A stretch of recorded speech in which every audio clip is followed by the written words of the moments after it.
This mansion is a monument to a son's love. Nestled on a private hill, it is the gift that millionaire Ethan gave his mother, Eleanor, a paradise for her golden years. But to her, it is a gilded prison. Here, the jailer isn't iron bars, but the sweet smile of her future daughter-in-law. Here, torture isn't the lash of a whip, but words poisoned with the pretense of care. This is the story of a cold war waged daily in silence, a battle not just for a fortune, but for the very soul and affection of the man who stands between them. Because in this house, the truth is the most dangerous thing, and a mother's love could become her own death sentence. If you are listening from anywhere in the world, leave a comment and subscribe, because some truths need to be spread, even if they might shake your beliefs. Some stories, no matter how painful, must be told. Eleanor looked at herself in the enormous, ornate mirror of her new room, a space so vast and cold it felt less like a bedroom and more like a luxury mausoleum. The burgundy dress that Ethan had insisted on buying for her felt like someone else's armor. The expensive fabric was an insult to her hands, which were worn from a lifetime of roughness of scrubbing floors to pay for Ethan's first books, of kneading dough for bake sales to afford his school trips. This dress wasn't armor. It was a costume, and she was an unwilling actress in a play she didn't understand. It had been 3 weeks since she'd moved into the mansion. 3 weeks that felt like 3 years. Each day was a quiet battle of wills, a tightrope walk over a chasm of unspoken hostility. The only person who offered even a glimmer of warmth was Gloria, the maid who had been with the family long enough to remember Ethan as a boy with scraped knees. Gloria never said much, but her eyes, always observant, often held a silent sympathy that Eleanor clung to like a life raft. She had been sitting on the edge of the bed for an hour, unable to decide if going down to dinner was an act of courage or the greatest cowardice. The sound of the door opening without warning made her jump. It was Scarlett, who entered without knocking, a habit Eleanor was beginning to notice and detest. Her son's fiancé was already dressed for dinner, in a tight, white dress that made her look like a marble statue. Her eyes, however, lacked the warmth of a future daughter-in-law, possessing instead the analytical coldness of an inspector. "Not ready yet, mother-in-law?" Scarlett asked, her voice a syrup that failed to hide the poison. Her gaze swept over Eleanor's simple clothes, clean and dignified, but ones that screamed humility in this environment of opulence. "Ethan is about to come down," Scarlett continued, her voice dripping with false concern. "You don't want him to see you looking like that. He might get embarrassed." Eleanor felt the blood rush to her face. "Embarrassed? These are clean clothes, Scarlett, and they're mine." Of course. I didn't mean to offend," Scarlett said, walking over to the closet and throwing it open, revealing the burgundy dress. "It's just that Ethan went to so much trouble to buy this for you. He wants you to shine, to look like the mother of a millionaire, not like, well, you know. Put it on. Come on. It'll be our little conspiracy to make him happy." The phrase was a perfect trap. To refuse would be a direct slight to her son's generosity. Eleanor nodded in silence, feeling cornered.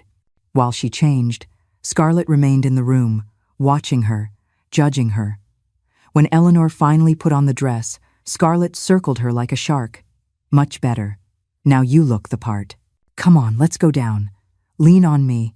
We wouldn't want you to fall." It would be a shame to stain such an expensive dress before everyone has a chance to see it.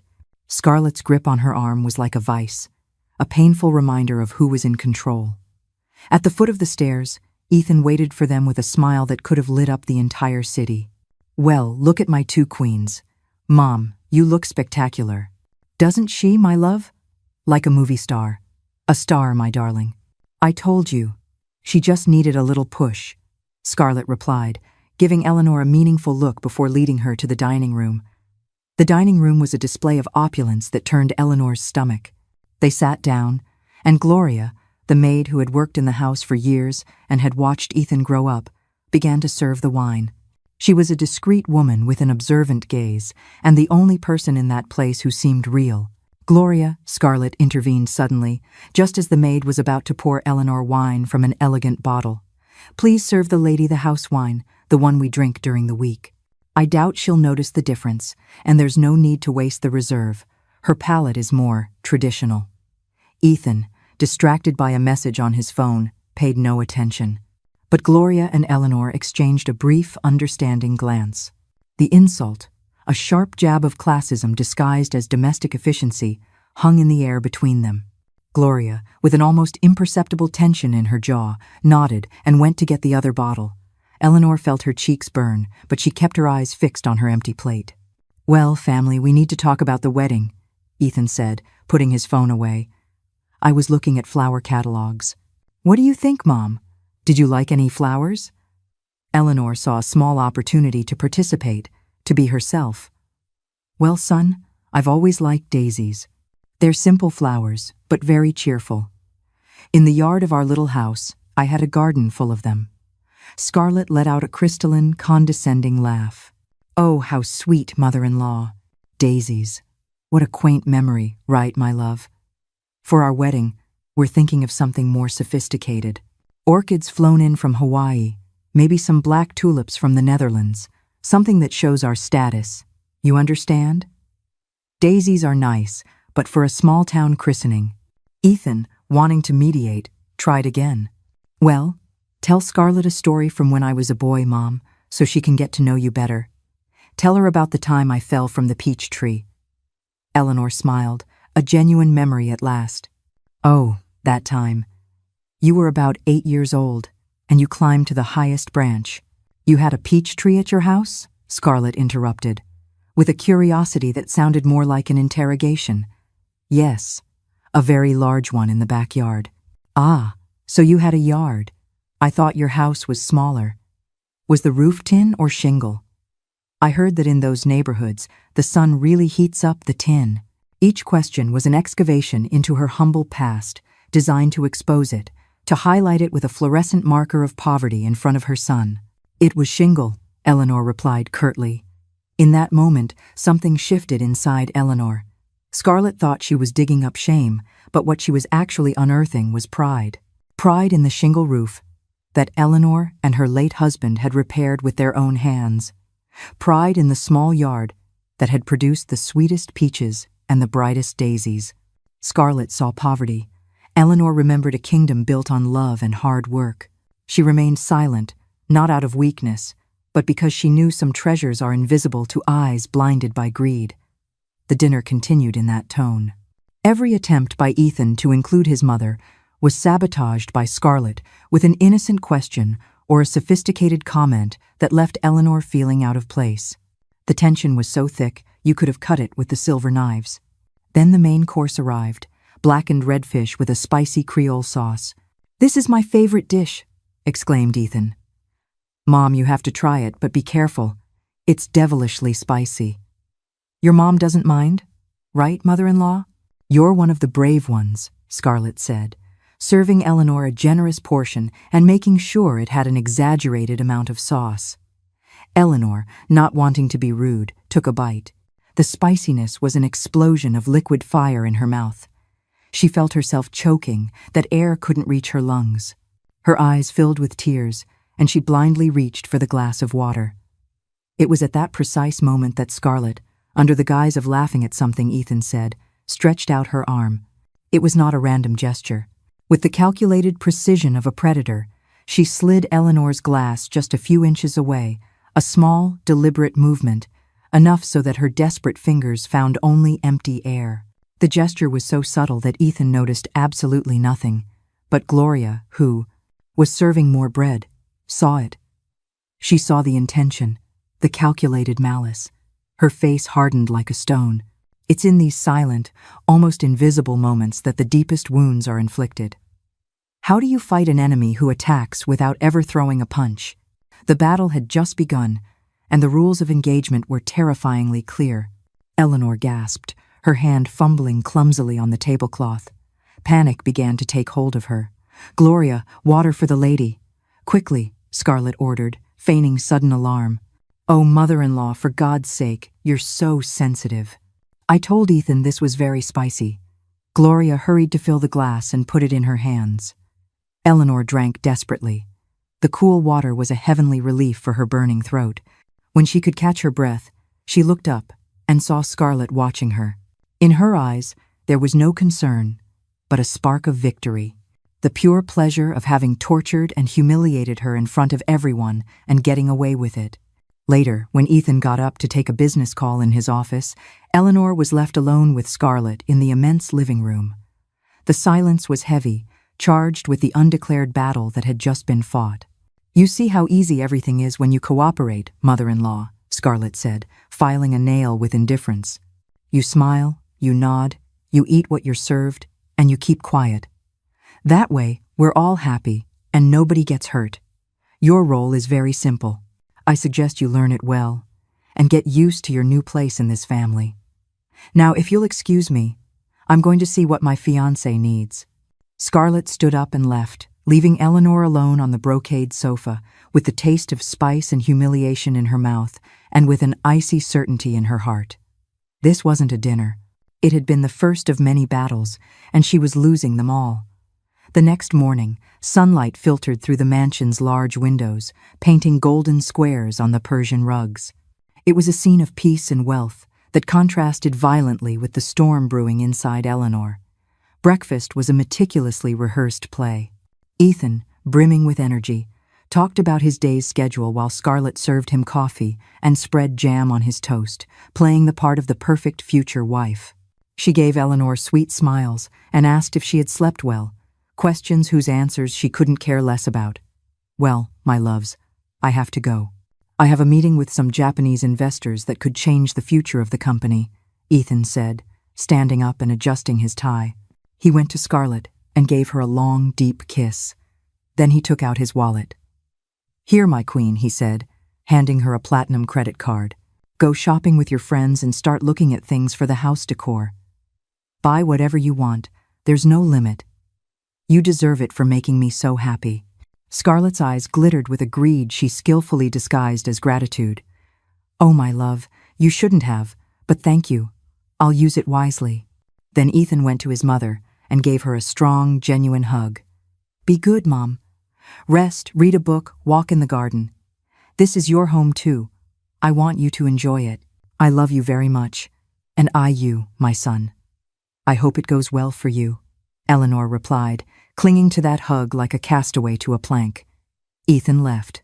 The sound of the main door closing echoed in the silence, and with that sound, the spell was broken. Scarlett stood in the middle of the dining room with the credit card in her hand. The smile vanished from her face, as if it had never existed. Eleanor, who was picking up her plate to take it to the kitchen, felt a shiver run down her spine. She knew what was coming. Scarlett didn't follow her immediately. Instead, she took out her cell phone and dialed a number, speaking loud enough for Eleanor to hear perfectly from the kitchen doorway. "Chloe, friend, you won't believe it. Ethan just left me a card with no limit." "Yes, no limit." "No, of course not. I need it to buy a few things for the house and maybe a new handbag, the one we saw at the boutique. Hey, want to meet for lunch? I need a break from this house." "Yes, it's just such a pain to have to entertain the old mummy all day." "Yes, his mom. Oh, she's a lost cause, friend.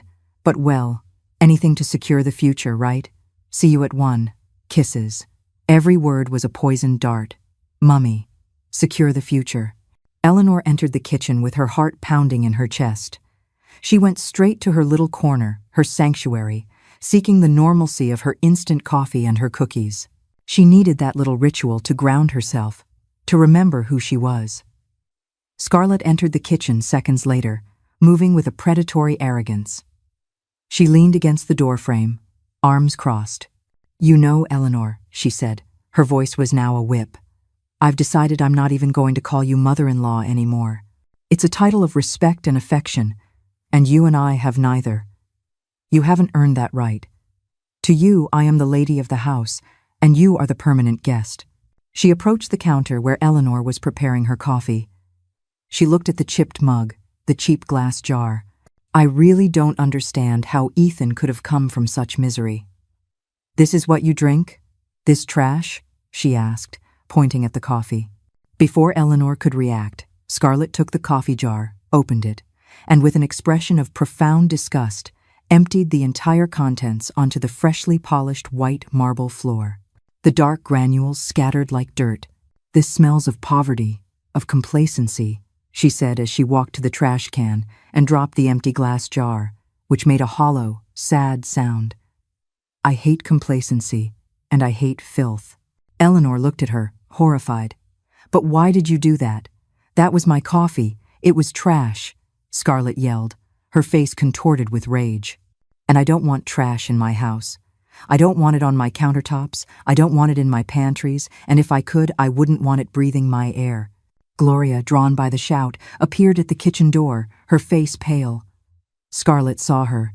You, she snapped. Clean up this mess, and then you'll have to disinfect the entire kitchen.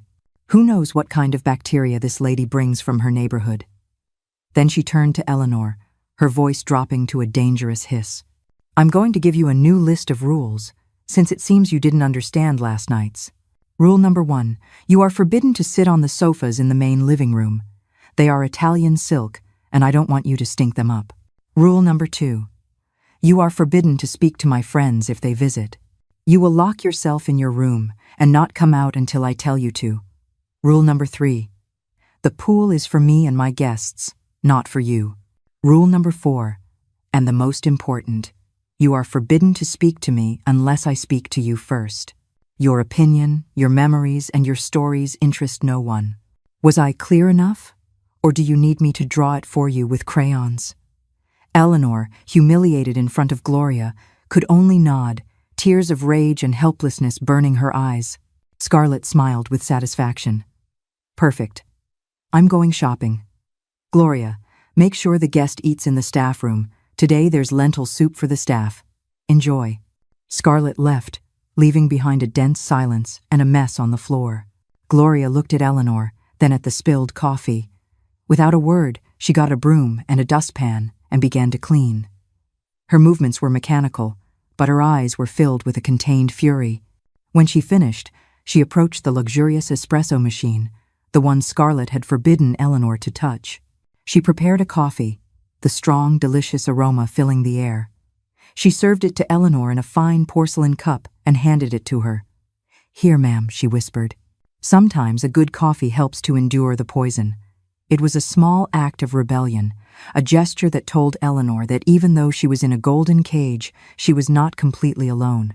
In a world of overwhelming cruelty, a single act of kindness can feel like a revolution. Gloria's small rebellion was a flicker of light in the darkness. But would it be enough to arm Eleanor for the war ahead? Stay with us as the psychological manipulation escalates to a terrifying new level. Eleanor climbed the stairs, clinging to the polished wooden handrail as if it were the last life raft in a raging ocean. Her legs felt weak, like jelly, and each step was a monumental effort. The assault in the kitchen had drained her of all strength. Upon reaching her room, she turned the lock and leaned against the door, breathing heavily.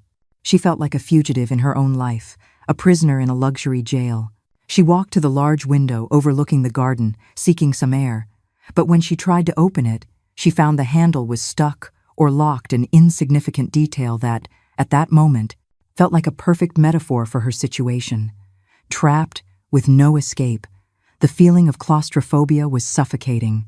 She needed to connect with something real, something to remind her that her life hadn't always been this hell of silk and cruelty. She knelt beside her old cardboard suitcase and took out her box of treasures. She sat on the floor, ignoring the softness of the carpet, and opened it on her lap. The smell of old wood and stored paper transported her to another time. First, she took out the little blue knitted bootie she had made for Ethan when he was a baby. It was so small it fit in the palm of her hand. She remembered her clumsy fingers struggling with the needles, the excitement of feeling his little kicks in her belly. Beside it, she placed her husband's old wristwatch. It hadn't worked for decades, but she could still feel the warmth of his skin on the worn metal. She remembered his strong hands, his gruff laugh, and the immense void he left when he was gone. Ethan was all she had left of him, the continuation of their love. Then came the photo from his elementary school graduation, with her gap-toothed, proud little boy, and the drawing of the smiling Sunday. Each object was an anchor, a reminder of a life of sacrifices and a love so vast it knew no bounds. It was that love that filled her with a sudden, burning wave of fury. How dare that woman trample on everything she represented? How dare she threaten the only light in her life? The impulse was stronger than reason. She picked up her cell phone. She couldn't go on like this. Ethan had to know the truth. He had to open his eyes. Her thumb trembled as she searched for his contact. She paused over the call button, her heart beating wildly. "You have to do it, Eleanor," she whispered to herself. "For your son. He has to know what kind of viper he's going to marry." But a colder, more fearful voice answered in her head. "And what if he doesn't believe you? What if Scarlett, with her crocodile tears and well-rehearsed lies, convinces him you're crazy, that it's the jealousy of an old woman who doesn't want to let go of her son? You'll lose him. He'll throw you out of his house and his life. You'll be left with nothing, completely alone, and he'll be with her, trapped forever." The dilemma was tearing her apart. She was about to press the button, to risk it all in a desperate act, when the phone screen lit up with a notification. It was a message from Ethan. She opened it. It was a photograph. Ethan and Scarlett were in a jewelry store, smiling for the camera as they looked at a velvet tray of wedding bands. Scarlett was pointing to an elegant, diamond-encrusted band that matched her engagement ring perfectly. Below the photo, a text. "Hi, Mom. Scarlett and I decided to go ahead and choose the wedding bands. Aren't they beautiful? We're choosing the symbol of our eternal happiness. Thank you for always supporting us and for loving Scarlett so much. We love you." The message was a sledgehammer blow straight to the heart. Every happy word, every show of love for Scarlett, was a shovelful of dirt on her hopes. She saw the photo, the radiant and undeniable happiness on her son's face. She saw how he looked at Scarlett. She saw the future he had chosen, a future in which she, Eleanor, was just a spectator. Telling him the truth now wouldn't be an act of salvation, it would be an act of destruction. It would be like dropping a bomb in the middle of his paradise. With a sob that broke in her throat, she dropped the phone onto the carpet, hugged her knees, and let herself be overcome by pain. There was no choice. Her silence was the price of her son's happiness, and as she had always done, she was willing to pay it without a fuss. She would stay, she would endure, and she would become the best actress the world had ever known. Later, soft knocks on the door roused her from her stupor. It was Gloria, with a small tray in her hands. "Ma'am, I brought you some chamomile tea and some of the cookies you like. I bought them this morning at the corner store." Eleanor looked at her with eyes swollen from crying. On the tray, next to the tea, was a small packet of animal crackers. Gloria placed the tray on the nightstand. Her voice was a conspiratorial whisper. "Sometimes in this house, the walls hear and see many things, ma'am, but there are also loyal hearts. If you need anything, whatever it is to vent, a glass of water, someone to believe you, don't hesitate to find me. You are not as alone as they want to make you feel." Gloria gave a small, respectful bow and left, closing the door carefully. Eleanor looked at the cookies, a small beacon of kindness in the midst of overwhelming darkness, and for the first time in many hours, she felt that maybe, just maybe, there would be a way to survive. The afternoon became a silent battlefield. Eleanor, following Gloria's nonverbal advice, decided to go down to the living room. She was not going to be intimidated or remain locked up like a prisoner. She sat in one of the armchairs, a little away from the main sofa, with a book in her lap that she couldn't read. Her mere presence was an act of defiance. Scarlett, who was planning her shopping afternoon on the phone, noticed her, and her tone of voice became sharper. She hung up and addressed Eleanor. "Well, well, I see you finally came out of your cave," she said, examining her from head to toe. "Is your morning tantrum over, or do we need to throw another one of your treasures in the trash for you to understand the rules?" Eleanor looked up from the book, her gaze firm. "This is also my son's house, Scarlett. I have a right to be here." Eleanor's calmness infuriated Scarlett more than any shouting would have. "You have the right to what I allow you to have. Don't forget it. Now, if you would do me the favor of not stinking up the atmosphere with your martyr act, I would appreciate it. I'm trying to have a pleasant afternoon." Just then, Ethan's car was heard. Scarlett's transformation was instantaneous and astonishing. Her face softened, her posture relaxed, and an expression of sweet melancholy appeared on her features. By the time Ethan walked through the door, Scarlett looked like a suffering saint. "My love, you're here," she said, running into his arms. But instead of kissing him, she rested her head on his chest and sighed dramatically. Ethan, concerned, pulled her back a little to look at her face. "What's wrong, my love? Why the long face?" Scarlett glanced towards where Eleanor was, and then looked down as if it were hard for her to speak. "It's nothing, really. It's just, I don't know what to do with your mom." "With my mom? What did she do?" "No, she didn't do anything." Scarlett lied, her voice trembling on the verge of crocodile tears. "It's what she doesn't do. I tried to talk to her, to cheer her up. I offered to take her shopping with me. I asked Gloria to make her favorite tea, but she rejected everything. She won't even look at me. I feel like she doesn't like me, Ethan. I feel like she hates me, and that my presence in this house makes her unhappy. And I can't bear that." It was a performance worthy of an Oscar. She presented Eleanor as the passive aggressor and herself as the heartbroken victim who only wanted to give love. Ethan, completely deceived, turned to his mother, his face a mixture of confusion and frustration. "Mom, but why? Why are you treating Scarlett like this? She just wants to love you, to be your friend. She bends over backwards for you, and you scorn her. I don't understand you." Eleanor was speechless. The trap was perfect. Anything she said would sound like an excuse or an attack. "Son, it's not that, it's just." "Mother-in-law, please, don't force yourself to say something you don't feel," Scarlett interrupted, her voice choked with fake sobs. "It's okay, I understand. I'm not the daughter-in-law you expected for your son. But I love him, and for the love of him, I will bear your contempt in silence. I will learn to live with it." She had stolen her narrative. She had taken Eleanor's real suffering and worn it like a costume. Ethan, his heart broken by his fiancé's pain, hugged her tightly. "No, my love, you don't have to endure anything. You're an angel." "Mom, I don't know what's wrong with you, but this has to change. You're hurting the woman I love." Eleanor felt as if a dagger had been plunged into her chest. Her own son, her adoration, was reprimanding her to defend her tormentor. "I didn't," she tried to say, but her voice broke. "Enough," Ethan said. "Scarlett, my love, I don't want you to cry anymore. I'm going to show you how much I value your effort and your enormous heart." He reached into his jacket pocket and took out the blue velvet box Eleanor already knew.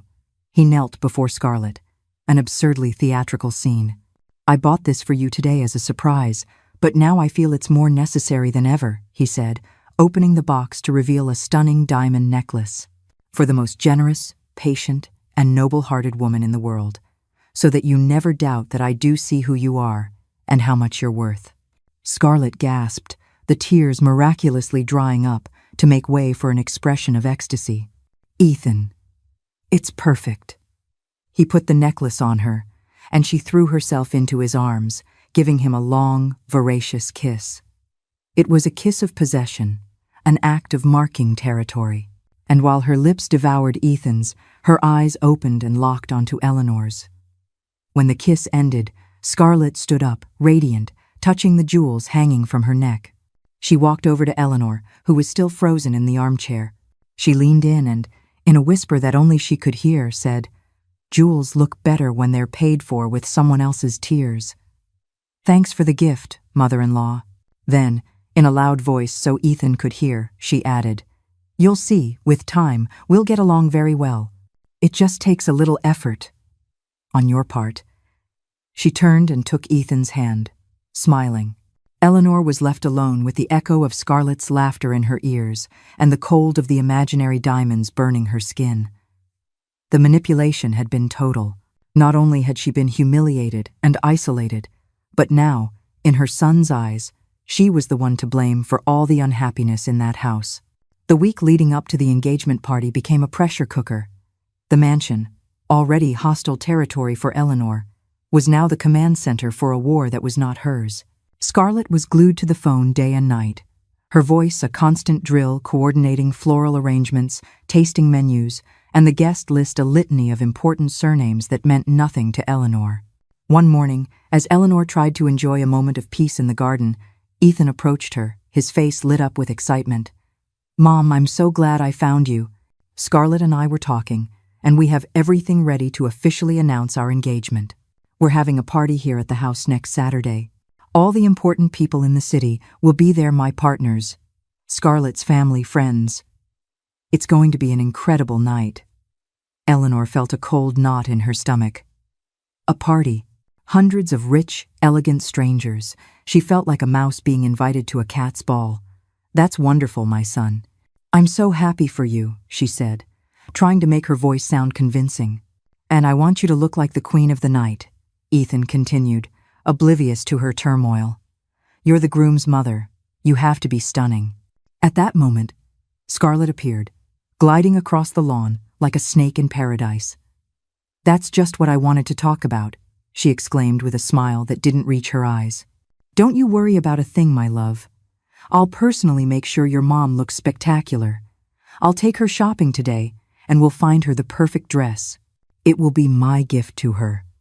The offer from anyone else would have been a gesture of affection. Coming from Scarlett, it sounded like a threat. Eleanor tried to refuse. No, that's not necessary. Really, I have a very nice blue dress. Oh, mother-in-law, please, Scarlett interrupted with a tone of false exasperation. Don't be modest. A little blue dress? No. You need something designer. Something worthy of the event.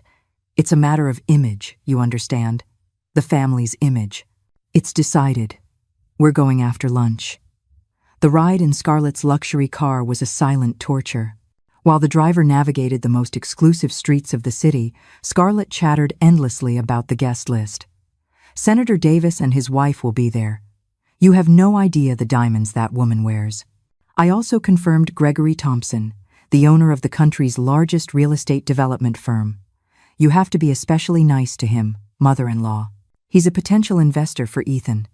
Oh, and most importantly, no telling your anecdotes about when Ethan sold Jell-O cups on the street, please. These people aren't interested in those rags to riches stories. They find them tacky. You just smile and nod. Understood? Eleanor didn't answer. She just looked out the window, feeling smaller and more alien by the second. The car stopped in front of a boutique whose name was written in elegant gold letters. It had no display window, just a dark glass door that promised a world of exclusivity and exorbitant prices. Upon entering, a tall, thin saleswoman, perfectly made up, greeted them with a rehearsed smile. Scarlett, darling, what a pleasant surprise, she said, giving her 2 air kisses. Chloe, how are you? This is Ethan's mother. Her name is Eleanor. We're looking for a dress for the engagement party. Something spectacular. This Chloe person scanned Eleanor with a quick, dismissive glance, pausing for a second on her comfortable shoes and simple handbag. Of course. For the lady, we have some beautiful things that just arrived from Milan. Follow me. The inside of the store was intimidating. Dresses hung like works of art, a sepulchral silence, and a carpet so thick it felt like walking on clouds. Scarlett began pulling dresses from the racks with a feverish energy. Let's see, mother-in-law. Try this one on. She handed her a gold sequin dress with a plunging neckline and a slit up the leg that would have made a 20-year-old blush. Scarlett, I can't wear this, Eleanor whispered, horrified. Don't be old-fashioned. Ethan wants to see you looking modern, spectacular. Go on, to the dressing room. Eleanor tried on the dress. She felt grotesque, like a caricature. When she came out, Scarlett and Chloe looked at her and stifled a laugh. No, Scarlett said, pretending to analyze her. Maybe it's a little too youthful. It really highlights the lack of firmness in your arms. Next. The second dress was the complete opposite, a high-necked, long-sleeved design in a beige, so bland it looked like a shroud. This one is more discreet, more age-appropriate, don't you think? We don't want people thinking you're trying to cling to youth at my fiancé's expense. This was never about finding a dress. It was a methodical process of dismantling a person's spirit. Scarlett wasn't just choosing fabric and color, she was choosing the perfect shade of humiliation. And as you'll soon see, this public performance was only the opening act for a far more devastating finale. Eleanor tried it on. She felt invisible, erased. The color made her look sick. I look pale, she said, looking at herself in the mirror with dismay. It's the store's lighting, don't worry. Let's see. The next one. The third dress was black, velvet, elegant, but with a price tag that made Eleanor's stomach turn. Scarlett made sure Eleanor saw the tag. Oof, this costs more than my first car, she commented loudly. Are you sure you'll feel comfortable wearing something so valuable, mother-in-law? With your hands shaking sometimes. What if you spill punch on it and ruin it? That would be a tragedy. At that moment, 2 other clients, high society women, entered the store and greeted Scarlett. Eleanor's humiliation was about to become a public spectacle. After trying on 2 more dresses, each more inappropriate than the last, Scarlett sighed with the force of a hurricane, making sure the newcomers could hear her. Oh, I can't believe it, Chloe, she said with a tone of frustration and pity. Nothing seems to work. My mother-in-law has a complicated body and a very particular taste. I think I made a mistake bringing her here.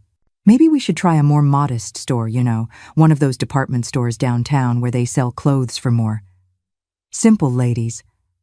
The words fell like stones in the boutique's silence. The other clients turned and looked at Eleanor with a mixture of pity and mockery. Eleanor felt the heat of shame creep up her neck to her ears. She wanted the earth to swallow her whole. It was a calculated humiliation, perfectly executed in front of an audience. She was exposed as an oddity. The poor woman, the rich daughter-in-law, was unsuccessfully trying to polish. The ride back was an ordeal. Eleanor looked out the window, fighting to hold back the tears that burned her eyes.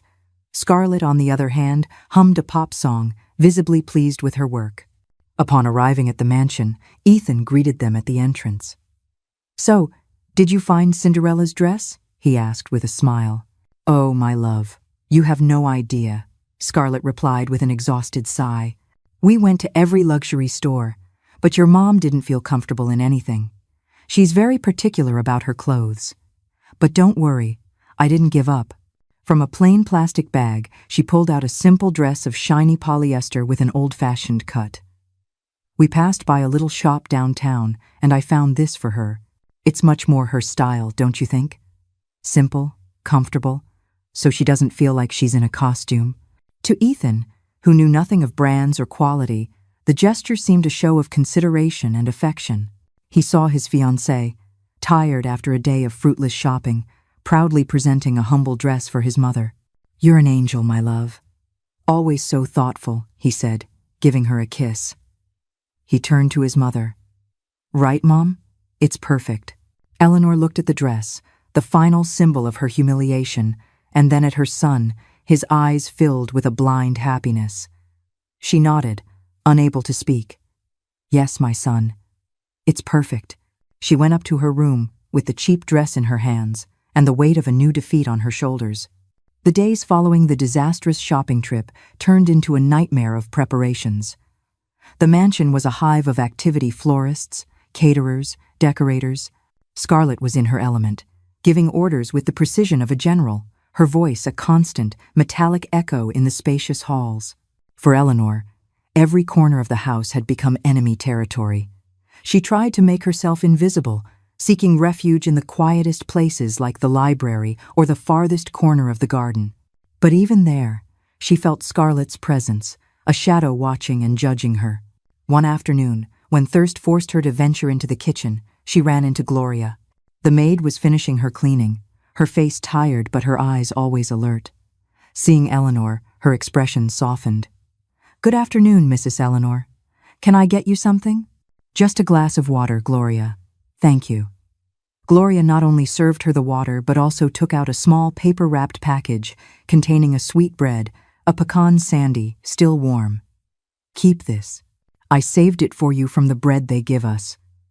With all this hustle and bustle, maybe you haven't even eaten properly. The gesture, so small and so significant, moved Eleanor to tears. Thank you, Gloria. You are very kind. You have to take care of yourself, ma'am, the maid whispered, glancing nervously towards the door. Be very careful today. Miss Scarlett is like a whirlwind. She's very upset because the chandeliers she ordered haven't arrived. When she gets like this, she takes it out on whoever gets in her way. Gloria's warning turned out to be prophetic. A couple of hours later, Eleanor was in the second-floor hallway, heading to her room, when Scarlett intercepted her. "You. Just who I was looking for," she said, her voice sharp. "Since you're doing absolutely nothing useful, come help me. In the West Wing storage room, there are some boxes of tablecloths I need to check. Come with me." It wasn't a request, it was an order. The West Wing of the mansion was the oldest and least used. The hallway leading to the storage room was long, narrow, and poorly lit. One of the ceiling bulbs flickered intermittently, creating a gloomy atmosphere. "Walk faster, mother-in-law, I don't have all day," Scarlett urged, walking ahead of her with impatient steps.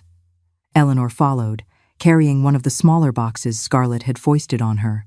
The hallway ended in a small, steep service staircase that descended to a lower level. It was a dark and dangerous corner of the house. Just as they approached the first step, Scarlett stopped short. "Oh, my shoe!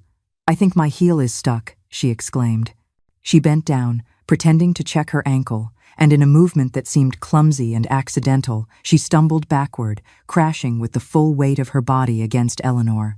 The impact was brutal and surprising.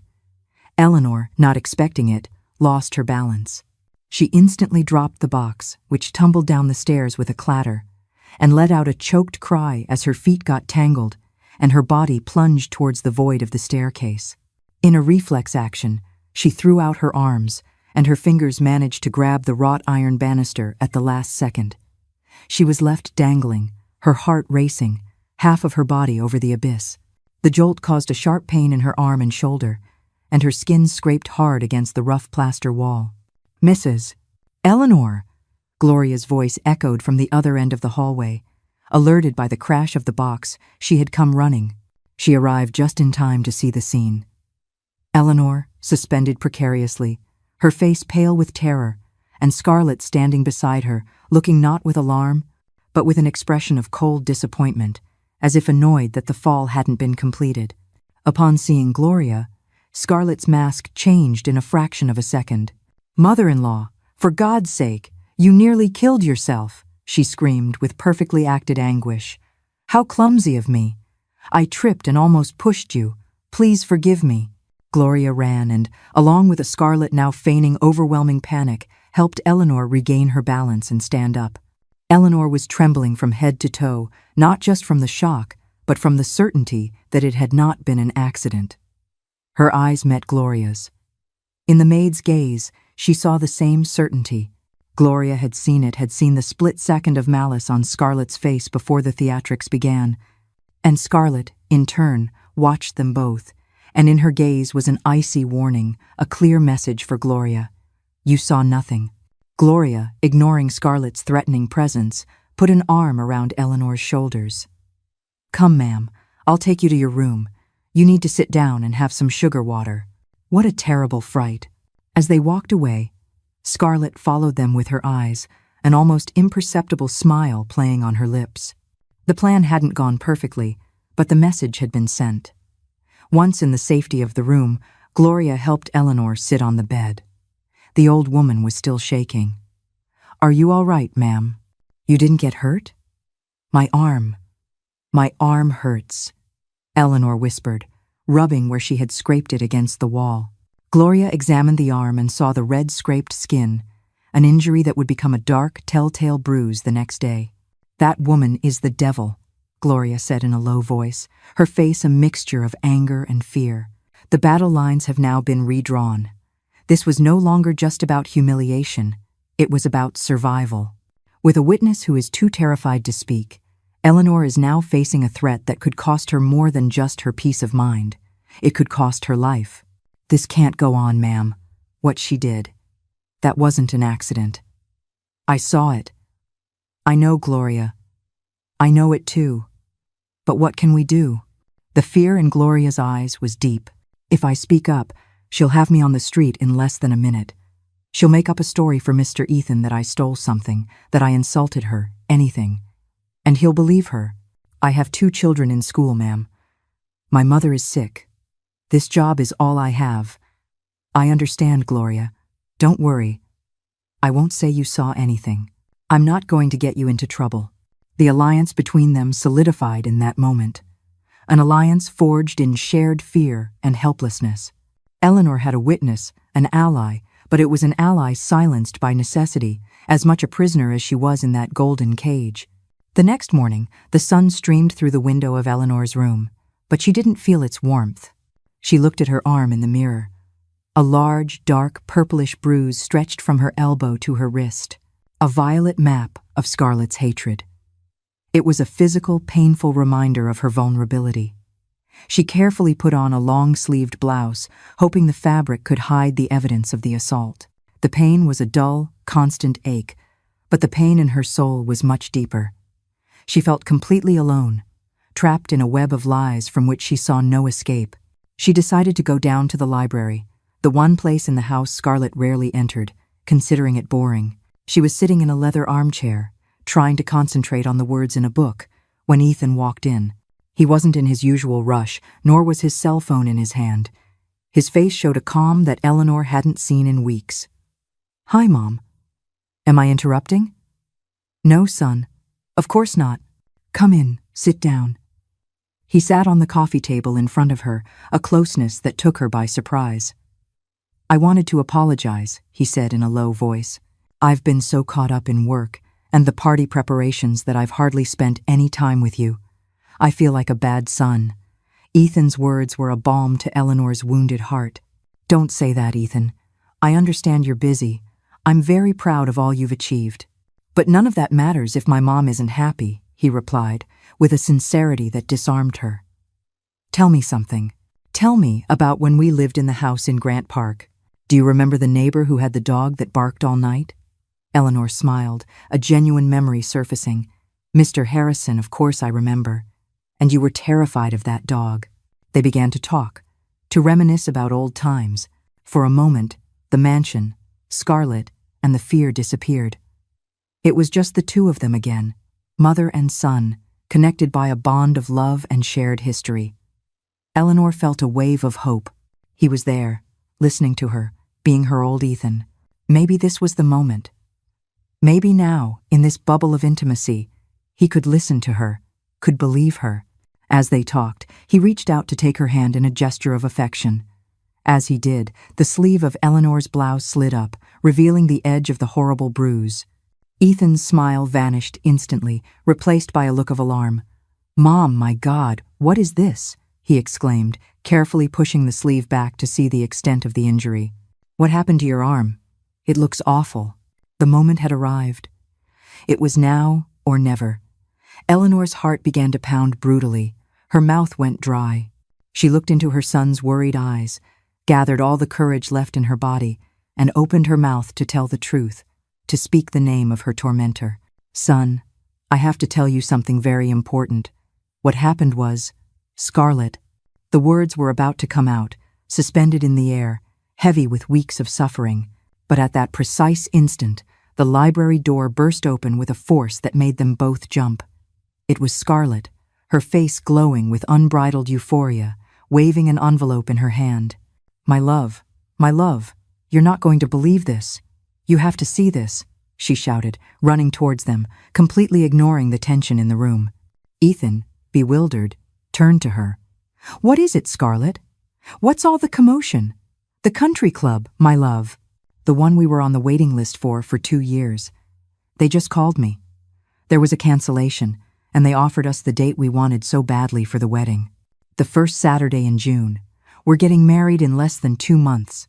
It's a sign from destiny." The news landed in the room like a sunbeam. Ethan's concerned expression transformed into one of pure, incredulous joy. He jumped to his feet, completely forgetting about his mother's arm, his question, everything. "Are you serious? The first Saturday in June? I can't believe it. It's the perfect date." He lifted Scarlett into his arms, spinning her around in the air as she laughed hysterically. The library, a haven of peace moments before, was filled with their shouts of happiness. They kissed, a long, passionate kiss, sealing the promise of their future. Eleanor watched them from the armchair, invisible, forgotten. The courage drained from her body, replaced by a bitter, heavy resignation. The opportunity had vanished. The window had closed. How could she, in the midst of so much happiness, drop a bomb of venom and truth? How could she be the monster who snatched away her son's happiest moment? She couldn't. She simply couldn't. After the celebration, Ethan, still grinning from ear to ear, seemed to suddenly remember the pending issue. What great news! We have to start planning everything now. Hey, Mom, with all the excitement, you never told me. What happened to your arm? Are you okay? The question now sounded distant, a discordant note in a symphony of joy. Eleanor pulled down her sleeve, hiding the evidence again. The lie came out with an ease that scared her. It was nothing, my son. Don't worry. Yesterday, with all the hustle of the boxes for the party, I tripped by myself in the hallway and hit the wall. Just my clumsiness. You know how I am. I'm fine, really. As the lie left her lips, a part of Eleanor's soul felt like it had fractured. For decades, her guiding principle had been truth and honesty, the very values she had instilled in her son. Now, she was betraying herself. The physical pain in her arm was nothing compared to the agony of this self-inflicted wound. She was becoming a ghost in her own life, erasing herself, sentence by sentence, for the sake of a happiness she was beginning to realize was a fragile, beautiful illusion. This is the heartbreaking sacrifice of a mother, to shatter her own truth, to protect her son's illusion of happiness. But a lie, even one born from love, is a poison. And as you're about to hear, this single act of self-betrayal will empower Scarlett in ways Eleanor could never have imagined.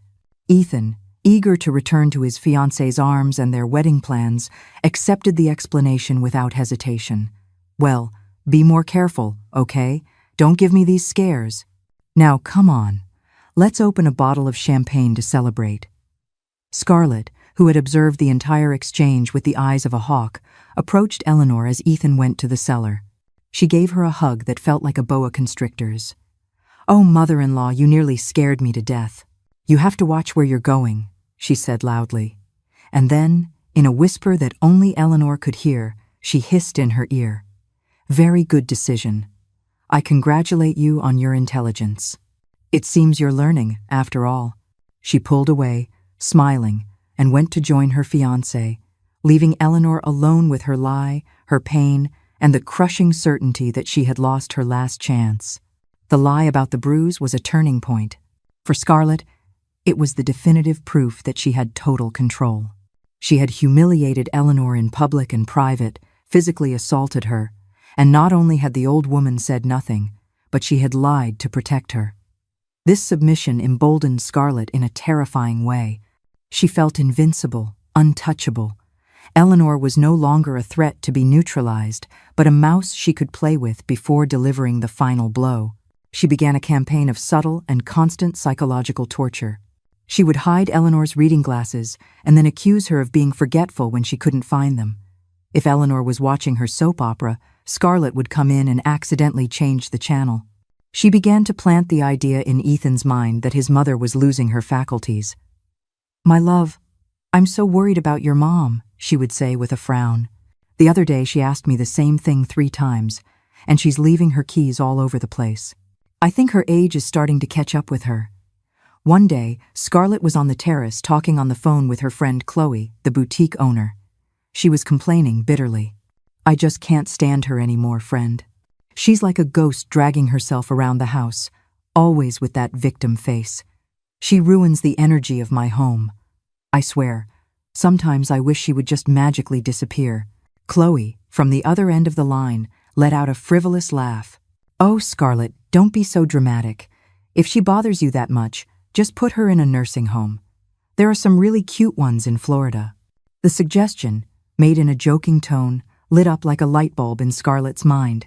She hung up the phone, a slow, malicious smile spreading across her face. It wasn't a joke. It was the final solution. The idea took hold of her, a brilliant and perverse idea. If she could convince Ethan that his mother needed special care, she would not only get rid of her forever, but would do so looking like a selfless and concerned daughter-in-law. That same afternoon, she locked herself in Ethan's office and started researching. But she wasn't looking for luxury residences. She was looking for the exact opposite. She searched the internet for the cheapest nursing homes, the ones with the worst reviews, the ones farthest from the city. She found a perfect one, the Serene Rest, a place in a remote town in rural South Georgia, whose photos showed a gray building with bars on the windows and a neglected garden. The reviews spoke of neglect and sadness. It was ideal. With her design skills, she downloaded the photos, retouched them to look less depressing, and created a fake digital brochure. She renamed it Serenity Villa Spa and Retreat. She added stock images of smiling seniors playing chess and kind-looking nurses. She wrote text, filled with words like holistic wellness, personalized attention, and a paradise for the golden years. Her masterpiece of deception was ready. She chose the perfect moment to spring her trap. She waited for Ethan to come home one night, visibly exhausted from a problem at the office. As he loosened his tie, she approached him with an expression of deep, grave concern. "My love, we need to talk about your mom. I'm getting more anxious every day," she began, her voice a whisper of sorrow. "Now what happened, Scarlett?" he asked tiredly. "Today I found her talking to herself in the garden. And when I asked who she was talking to, she told me it was your dad. Ethan, I think her mind is deteriorating faster than we think. The fall she had in the hallway, her memory lapses. I'm afraid something serious will happen one day. I'm afraid she'll hurt herself and we won't be here to help her." The lie about talking to her dead husband was a low and effective blow. Ethan's concern was piqued. "That's why I've been doing some research," Scarlett continued, showing him her tablet screen with the fake brochure. "I found this place. It's called Serenity Villa. It's not a nursing home, my love. It's a holistic wellness center, a luxury spa for seniors. Look at the facilities. They have geriatric doctors, 24/7, yoga classes, occupational therapy, beautiful gardens for walks. She would be cared for by specialists, surrounded by people her own age. It would be like a permanent vacation for her." Ethan looked at the retouched photos and read the fraudulent text, and the idea began to seem reasonable. "I don't know, Scarlett. I'd feel like I was abandoning her. She's my mom. Abandoning her would be leaving her here alone all day, risking her falling down the stairs for real or leaving the gas on," Scarlett replied, using emotional blackmail. "Loving her is seeking the best for her, even if it hurts us. I'm only thinking of her safety and her happiness. But if you'd rather take the risk, well, it's your decision. I just wanted you to have a clear conscience." The argument was devastating. Tired, stressed, and completely manipulated, Ethan gave in. "Okay, you're right. Your heart is so noble. Sometimes it makes me ashamed. This weekend, we'll go visit the place. No strings attached. If it's as good as you say, then we'll talk to her." Eleanor, who had prepared a linden tea for her son upon seeing him arrive so overwhelmed, was approaching the office at that moment. The door was ajar, and she arrived just in time to hear Ethan's final phrase, "We'll talk to her." She saw the triumphant smile on Scarlett's face. She understood immediately what they were talking about. The plan that Scarlett had shouted to her in the kitchen weeks ago was becoming a reality. Her son, her own son, was planning to get rid of her. The silver tray slipped from her trembling hands. The porcelain cup and teapot shattered against the marble floor with a crash that split the night's silence. The abrupt, violent sound made Ethan and Scarlett spin around. In the doorway stood Eleanor, her eyes fixed on her son. Her face held no sadness or fear, but an expression of absolute horror. The look of someone who has just seen the person they love most in the world transform into a monster. The betrayal was complete, undeniable, and more painful than any physical blow. She was sentenced, and her own son had just signed the order. The crash of porcelain shattering on the marble floor was like a gunshot in the night. Ethan and Scarlett spun around to find Eleanor in the office doorway, her face petrified with horror and betrayal. The silver tray lay at her feet, a silent witness to the conversation that had just condemned her. For a moment, no one moved. Time seemed to freeze in that tableau of silent confrontation. "Mom!" Ethan exclaimed, rushing toward her, his initial anger replaced by genuine concern. "Are you okay? Did you cut yourself?" Scarlett was faster. She stepped between mother and son, instantly adopting her role of the devoted caregiver. "Oh my God, mother-in-law, you scared us to death," she said, taking Eleanor by the arm with a firmness that was more of a capture than a support.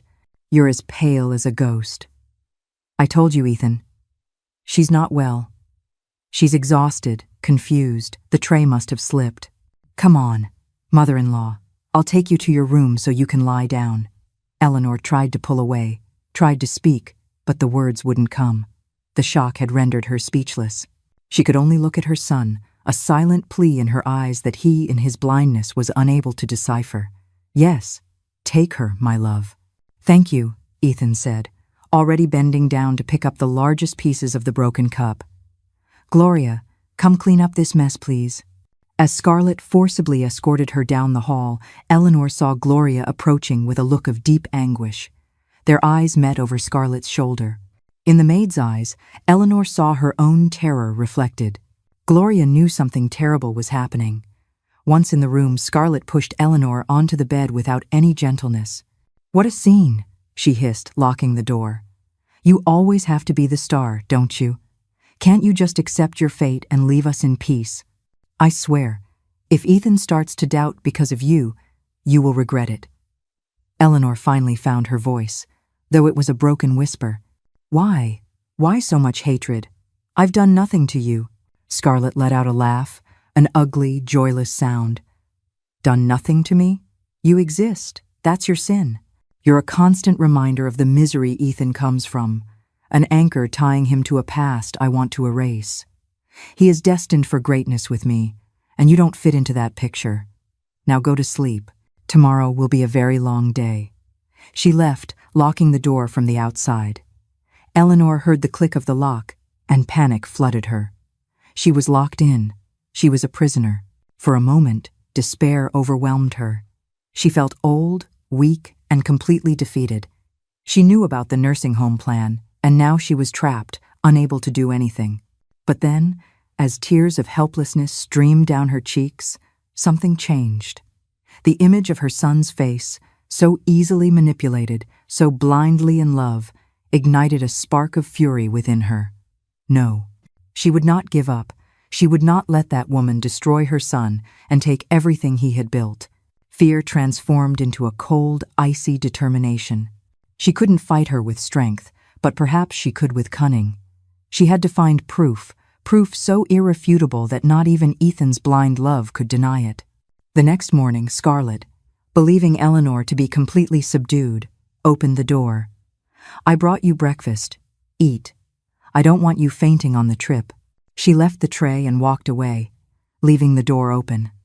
It was her first mistake. Eleanor knew that Scarlett, cocky from her victories, would become careless, and that her favorite place to gloat was the pool area. After forcing herself to eat a little, Eleanor left her room. She found an old gardener's hat and a pair of pruning shears in a hallway closet. With her heart pounding, she went down the service stairs to avoid being seen and went out into the garden. She headed for the rose bushes that were conveniently close to the pool terrace and began to prune the dead flowers, crouching down, using the hat and foliage as camouflage. It was a risky bet, but it was the only one she had, and luck, for the first time, was on her side. A few minutes later, Scarlett appeared on the terrace, dressed in a designer bikini and huge sunglasses. She lay down on a lounge chair and, as Eleanor had predicted, took out her cell phone and called her friend Chloe. She lay down on a lounge chair and, as Eleanor had predicted, took out her cell phone to call her friend Chloe. Confident she was alone, she activated the speakerphone, wanting her hands free to apply sunscreen. "Friend, you won't believe the drama last night," Scarlett began, her voice dripping with amusement. "The old lady caught us planning her exile to Serenity Villa." She dropped a tray, made a scene, but Ethan swallowed it all, as always. He thinks his mommy is getting senile. Chloe let out a laugh on the other end of the line. Serenity Villa. What an elegant name for that dump. He really bought it completely? I made him a fake brochure, friend, with pictures from another place. It turned out divine. He thinks he's sending her to a luxury spa. When he goes to visit her and sees the filthy pigsty it really is, I'll tell him the administration deceived us with the advertising, that it's a scam. I'll cry a little, I'll get indignant, and I'll tell him it's too late, that the contracts are signed for a year and that getting the old woman out would cost us a fortune in penalties. What do you think of my performance? Eleanor, hidden among the roses, felt the air leave her lungs. The coldness of the plan was monstrous. With hands that refused to stay still, she took her cell phone from her apron pocket. She opened the voice recorder app and, praying to all the saints, pressed the record button. "You're diabolical, Scarlett," Chloe said between laughs. "And what's next?" "Next, paradise, friend. Once we're married, the second phase of the plan begins. I'll have Ethan make me the primary beneficiary on all his accounts and properties. I'll use the excuse that it's to protect the family's assets in case something happens to him. He's so noble and so hard-working and so dumb. He believes anything I tell him wrapped in a speech of love and protection. Sometimes I even feel a little sorry for him, but it passes quickly when I see his credit card statement." Eleanor had to bite her lip to keep from sobbing with pain upon hearing how she referred to her son. "And what will you do with the old lady?" Chloe asked. "Once she's locked up tight in that hole, and I have control of the money, the visits will become more spaced out. At first we'll go every weekend so Ethan doesn't suspect. Then, once a month, I'll tell him. We have so much work, my love. An unexpected business trip came up, my darling. Then the visits will be at Christmas and on her birthday. And finally, not even that. We'll leave her there, to rot alone until she dies. It will be my real wedding gift. A life without her shadow, without her smell of mothballs, without her reproachful face. Total freedom." The conversation continued, but Eleanor had already recorded enough. She had the venom, the proof, the entire conspiracy in a small audio file. With infinite care, she stopped the recording and put the phone away. Just then, Scarlett ended the call, got up from the lounge chair, and stretched like a satisfied cat. Her gaze swept the garden. For a second, it stopped on the rose bushes. "Who's there?" she shouted, her voice suddenly sharp. Eleanor froze. Her heart stopped. She felt it was all over. But from behind some nearby bushes, one of the gardeners appeared, an older man named Walter. "Sorry, miss, I was just pulling the weeds." "Excuse me." Scarlett looked at him suspiciously for a long moment, but finally dismissed him with an annoyed gesture. "Well, do it quietly. The noise bothers me." She turned and went back into the house. Eleanor waited for the gardener to walk away, and feeling her legs could barely support her, slipped back into the house through the service door. She went up to her room and locked herself in. She took out the phone and put on her headphones. She pressed play. Scarlett's voice, clear and cruel, filled her ears, detailing every step of her diabolical plan. She had it. She had the bomb that could destroy Scarlett. Now she just had to find the moment and the courage to detonate it. The hunter has just become the hunted. In a single, desperate gamble, Eleanor has captured the truth in a digital bottle. But possessing a weapon is one thing. Having the chance and the courage to use it is another battle entirely. The days following the recording were a torture of waiting and tension. The engagement party was on Saturday, and the mansion was a chaos of preparations.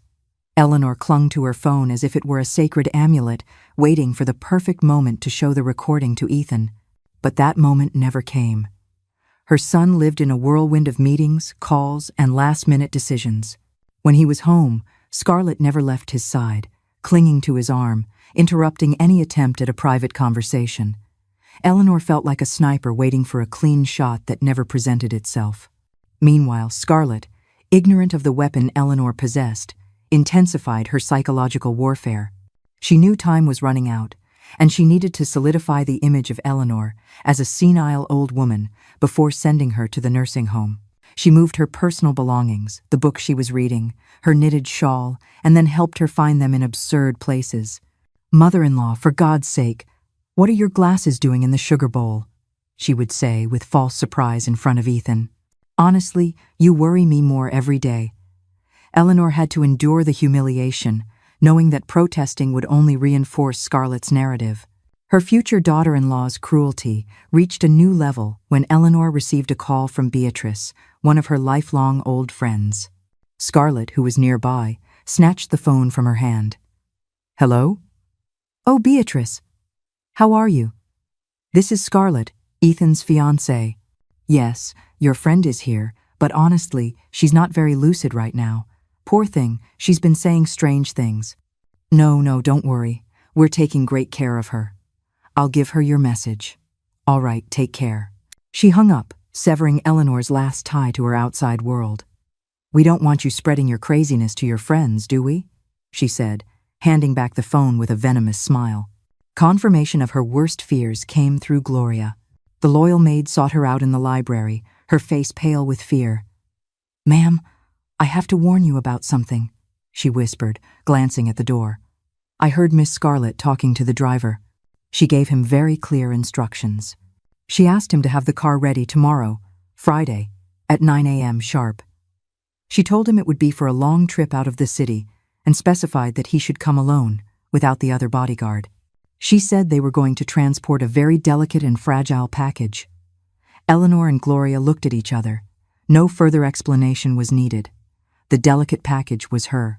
The one-way trip was scheduled for the next morning. She had less than 24 hours. That night, the tension in the house was almost suffocating. Ethan, exhausted, went to bed early. Eleanor knew that night was her last chance. She waited for the lights to go out and, with the phone in her hand, headed for her son's room. But as she reached the hallway, the guest room door opened, and Scarlett came out. "Lost something, mother-in-law?" she asked, blocking her path. "I was going to say goodnight to my son. Your son is sleeping. He had a very tough day, and you should be going to sleep too. You have a very important trip tomorrow." The final confrontation had arrived. Scarlett followed her to her room. Eleanor entered and, turning around, saw that Scarlett was holding a suitcase. It was an old, cheap plastic suitcase with a broken zipper. She threw it onto Eleanor's bed with a gesture of contempt. "Time to pack," she announced, her voice devoid of all emotion. Eleanor tried to buy time, feigning a confusion she didn't feel. "Pack? For what trip? Ethan didn't tell me anything." Scarlett smiled, a smile of superiority and sadism. "Of course he didn't tell you anything. He's too good. He doesn't have the stomach for these things. But I do. Tomorrow morning, one day before my engagement party, you are leaving for your new and wonderful home. Serenity Villa," she paused, savoring the moment. "Ethan and I visited it last weekend. He thought it was a bit rustic. He had his doubts, but I explained to him that beauty lies in simplicity. I reminded him that you come from a humble background and that all this luxury here overwhelms you. I convinced him that in that quiet, modest place, you would feel right at home. You're going to love it." She opened the cheap suitcase on the bed. "Here you go. I suggest you start packing your old rags. Don't bother taking the expensive clothes my fiancé bought you. You won't need them. In fact, I'm told that in your new home, they'll give you a very practical and comfortable uniform. All the guests dress the same. To promote equality, you see? The cruelty was in every detail, designed to strip her of her identity, of her dignity." At that moment, the door opened and Ethan walked in, yawning. "What's all this noise? Mom, why do you have a suitcase?" Scarlett turned instantly, her face transforming into a mask of affection. "My love, I was just giving your mom this new, lighter suitcase for her trip to the spa. Hers is so heavy. Right, mother-in-law? You're already excited for your vacation." Ethan, half asleep, saw the suitcase and felt a pang of guilt but quickly suppressed it, convinced by Scarlett's lies that it was for his mother's own good. He approached Eleanor and hugged her. "You're going to love it, Mom. Really. You'll rest. You'll make friends. We'll call you every day. It's for your own good." The hug felt like an executioner's. Her son was handing her over with a kiss and a smile. "Well, everyone to bed," Ethan said, and left. Once the door closed, Scarlett's smile vanished. "The car will be here for you at 9 a.m. sharp," she said, her voice turning back into an iceberg. "I personally scheduled a very important meeting for Ethan at 8 a.m. on the other side of town, so he won't be here for sentimental goodbyes and crying. Be a good girl, Eleanor. Don't make a scene. Cooperate. Or I swear, on all that is holy, that the trip and the welcome to your new home will be much, much more unpleasant than you can imagine." She left, leaving Eleanor alone in her room with the cheap suitcase on the bed, a coffin for the life she had known. The phone with the recording felt heavy in her pocket. She had a bomb, but she was locked in a room, about to be sent into exile, and time was running out with every second. The night was an endless vigil. Eleanor didn't sleep a single minute.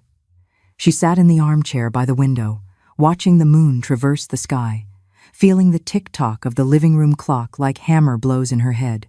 She held the cell phone in her hand, the cold metal, a contrast to the fire of rage and fear burning inside her. She reviewed her options over and over. Scream? Break down the door? They would make her look insane, confirming all of Scarlett's lies. Wake up, Ethan?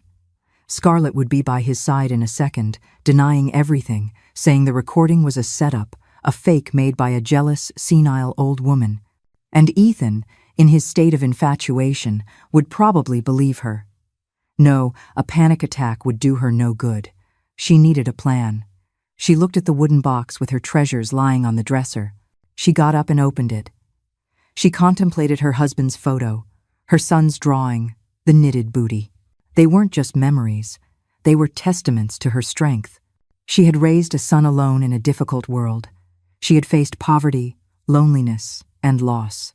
She had worked to the point of exhaustion. She had sacrificed her own dreams for her sons. She was not a weak victim. She was a survivor. She was a mother. And a mother, when her cub is in danger, becomes a lioness. This is the moment a victim remembers she is a warrior. Scarlett's greatest mistake was never her cruelty. It was underestimating a lifetime of resilience. The plan was to quietly remove an old woman, but in her arrogance, she has just cornered a lioness, and a lioness will not be caged without a fight. An icy calm washed over her, displacing the fear. Desperation transformed into strategy. She knew what she had to do. At 8 o'clock in the morning, just as Gloria had warned, she heard a soft knock on the door. "Ma'am, it's 8 o'clock. The driver informed me that the car is already waiting downstairs." Gloria's voice was heavy with sorrow and helplessness. Eleanor opened the door. She was fully dressed, not in travel clothes, but in her Sunday best blue dress, the one she liked most, a simple but dignified dress. Her hair was perfectly combed. The cheap suitcase was on the floor, next to the door, empty and open. "Thank you, Gloria. Tell the driver to please wait a few minutes." "I won't be long," Eleanor said. Her voice was so serene and firm that it surprised the maid. Gloria nodded, confused but relieved by the lady's apparent calm. Eleanor waited for Gloria's footsteps to fade. She knew Scarlett would be watching. She had to make her move. She left her room, not towards the main staircase, but towards Ethan's office. The phone with the recording, ready to be played, was in her hand. It was her only chance. If she could get into the office, she could connect the phone to the sound system and make the whole house listen. But Scarlett was smarter. As if she had read her mind, she appeared at the end of the hall, blocking her path. "Where do you think you're going in such a hurry?" she asked, crossing her arms. Her face was a mask of impatience. "The exit is the other way, and your time is up." "I need to talk to my son," Eleanor said, trying to pass. "Your son is in a very important meeting, saving his company's hide thanks to a little crisis I managed to uncover last night. He won't be back until noon, so there's no one to save you. Let's go." The confrontation was inevitable. At 9 o'clock, Scarlett went up to Eleanor's room, her patience completely exhausted. "The waiting is over. The driver is calling me." "What the hell are you waiting for?" she yelled as she entered. She saw Eleanor sitting on the bed, calm, and saw the empty suitcase. A dark fury clouded her features. "You haven't packed. Are you mocking me? Are you an idiot or what?" Eleanor stood up slowly. Her 5'3" frame seemed to grow, her fragility replaced by a steely dignity. She looked Scarlett directly in the eye, without blinking. "I'm not going anywhere, Scarlett." The silence that followed that sentence was dense, charged with electricity. Scarlett looked at her incredulously, as if unable to process what she had just heard. "What? What did you say?" she stammered, for the first time losing her composure. "I said I'm not leaving," Eleanor repeated. Her voice was low, but it resonated with an unshakable authority. "This is the house my son built with the sweat of his brow. This is the house where this weekend the party to announce his happiness will be celebrated. And I, his mother, the one who brought him into the world and raised him to be the man he is, am going to be here to see it. I am not leaving." Scarlett burst into laughter, a sharp, unpleasant sound. Well, look at that. The little mouse has shown its claws. You are in no position to decide anything. You are a senile old woman, a burden that we are going to commit for your own good and with the blessing of your beloved son. So right now, you move your old bones, or I swear I will drag you out of here." She lunged at Eleanor to grab her arm, but the old woman didn't move. She stood firm as an oak. "You're not going to touch me," Eleanor said, and there was such conviction in her voice that Scarlett stopped dead. "And you're not going to get me out of here, because your game is over. I'm not afraid of you anymore." It was that calm, that total absence of fear, that unhinged Scarlett. She was used to Eleanor's tears, her submission, her terror. This new Eleanor, strong, defiant, unbreakable, was an enemy she didn't know how to fight. The power had shifted. The victim refused to be a victim any longer. Scarlett looked at her, her face contorted by impotent rage. She tried one last tactic. "Please, Eleanor, don't make things harder. Be reasonable. It's for the best for everyone." Eleanor didn't respond. "Ah, I get it," Scarlett mocked. "You think if you stay, you'll manage to ruin my party, right? You think you can beat me? How pathetic." But her insults bounced off the wall of Eleanor's serenity. Scarlett realized that her plan, so simple and so perfect, had just crashed against an iron will. The lioness had awakened and was defending her territory. And a cornered lioness is the most dangerous animal in the world. The atmosphere in the room was suffocating. Eleanor's defiant calm was like gasoline on the fire of Scarlett's fury. The fact that her threats and insults had no effect was driving her mad. She had lost control of the situation, and that was something she could not tolerate. "I've run out of patience," she screamed, her voice breaking with rage. "I told you I'd drag you out, and that's exactly what I'm going to do." She lunged forward and grabbed Eleanor's arm with the force of a steel claw. But the woman she held was no longer the frail, frightened old lady of the previous days. With a strength born of desperation and adrenaline, Eleanor broke free with a sharp movement. "I told you not to lay a hand on me," she exclaimed, her voice rising for the first time, filled with an indignation that had been suppressed for weeks. The struggle began. It was an unequal fight. Scarlett was younger, taller, stronger. She pushed Eleanor against the dresser. The blow was hard, and the small wooden box with Eleanor's treasures fell to the floor. The contents spilled across the carpet. Ethan's photo, the drawing of the son, her husband's watch. Seeing her most sacred objects trampled and scattered on the floor was the ultimate desecration. A cry of anguish and rage escaped from Eleanor's throat. "My things, you animal." That distraction was all Scarlett needed. Taking advantage of Eleanor bending down to try to pick up her memories, she grabbed her from behind and began to drag her out of the room. Eleanor resisted, clinging to the doorframe, her nails scratching the wood. "Let go of me! You're crazy! You're the crazy one! A crazy old woman who doesn't understand her place," Scarlett snarled, pulling her with all her might. She managed to get her into the hallway. Gloria, who was cleaning downstairs, heard the screams and ran up the stairs. She froze at the sight of the scene, Scarlett forcibly dragging Mrs. Eleanor, who was struggling to break free. Their eyes met. Eleanor's was a plea for help. Scarlett's, a death threat. Gloria, terrified, took a step back, her hands flying to her mouth. In that moment, her fear for her job warred with her conscience. She looked at Eleanor's desperate face, then at Scarlett's monstrous cruelty. She knew she couldn't intervene physically without being fired instantly. But as Scarlett began to drag Eleanor down the grand staircase, Gloria's terror gave way to a desperate resolve. She couldn't fight Scarlett, but she could sound an alarm. Fumbling for her own phone, her fingers trembling, she found Mr. Ethan's number. She didn't dare to call, knowing Scarlett might hear. Instead, she sent a single, frantic text message. "Come home now. Your mother is in danger. Urgent." She hit send, praying it would be enough. It was the only weapon she had. Scarlett didn't stop. She dragged Eleanor down the entire hallway and then down the grand marble staircase. Eleanor stumbled, her knees hitting the hard steps. They finally reached the living room. With one last violent push, Scarlett threw Eleanor onto one of the expensive silk sofas. Eleanor landed awkwardly, hitting her head against a cushion and losing her breath. Scarlett stood before her, panting, her hair disheveled and her face red with effort and anger. The mask of the society lady hadn't just fallen, it had shattered into dust. What remained was the real Scarlett, a being consumed by hatred. And then she began to speak.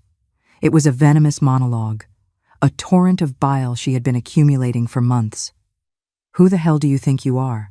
Her voice was a shriek that bounced off the high walls of the room. "An old freeloader, a starving beggar living off the charity and pity of my fiancé, a woman who is nothing and nobody, and you dare to defy me? Me? In my own house?" She began to pace back and forth in front of the sofa like a caged tigress. "I gave you everything. I took you out of the filthy hovel you lived in and brought you to a palace. You eat the food I choose. You sleep under the roof I decorated. You breathe the air I pay for. I gave you the chance to have a dignified old age, surrounded by luxuries you never would have imagined in your wildest dreams. And this is how you repay me? With your martyr face, with your sighs trying to turn my son against me, trying to ruin my life, my wedding, my happiness?" She stopped and pointed an accusatory finger at her. "You are a parasite. Do you understand? A parasite, a leech that has attached itself to your son and refuses to let go.